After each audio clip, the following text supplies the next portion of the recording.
అసలు ఏమైపోయారు? ఫోన్ చూడడానికి తప్ప ఇంక దేని మీద ఇంట్రెస్ట్ లేదు. మారు మనసు పొందాలి. ఫోన్ మీద ఉన్న ఇంట్రెస్ట్ వాడికి నడక మీద లేదు, చదువు మీద లేదు, భక్తి మీద లేదు, ప్రార్థన మీద లేదు, విశ్వాసం మీద లేదు. ఏమైపోయింది? ఫోన్ తినేస్తుంది. నీ స్మార్ట్నెస్ అంతా తీసుకొని నిన్ను డమ్మీగా తెస్తుంది. అలా జీవితాలు మారిపోతున్నాయి. సోషల్ మీడియా గల బానిసలైపోతున్నారు. వద్దో, ఈ సంవత్సరం సోషల్ మీడియాలో బానిసత్వం నుండి మారాలి. సెల్ ఫోన్ ఉంటే దేవుని మాటలు వినడానికి వాడండి. మాట్లాడితే ఫోటో తీయడం, సెల్ఫీ, అప్లోడ్, డౌన్లోడ్. ఇన్ని అప్లోడ్ చేశారు పోయిన సంవత్సరం. చెప్పండి నాకు, బోల్డ్ అప్లోడ్ చేశారు. ఏమైనా మారిందా?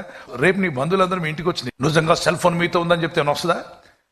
నువ్వు స్మార్ట్ బ్రదర్ అంటే ఏమైనా వస్తుందా? ఫేస్బుక్ లో నువ్వు సూపర్ బ్రదర్ అంటే ఏమైనా వస్తుందా? మనుషులు లైక్ చేస్తే వచ్చేది ఏం లేదు. దేవుడు ఒక్క లైక్ కొడితే మన బ్రతుకు బంగారం అయిపోతుంది. Praise the Lord. మనం మారాలి అనండి గట్టిగా, నేను మారాలి అనండి. నేను మారాలి. ఈ రోజే ఆ మారాలి అనే పునాది పడునుగాక. ఆమేన్. ప్రభు కృప మిమ్మల్ని మార్చివేయునుగాక.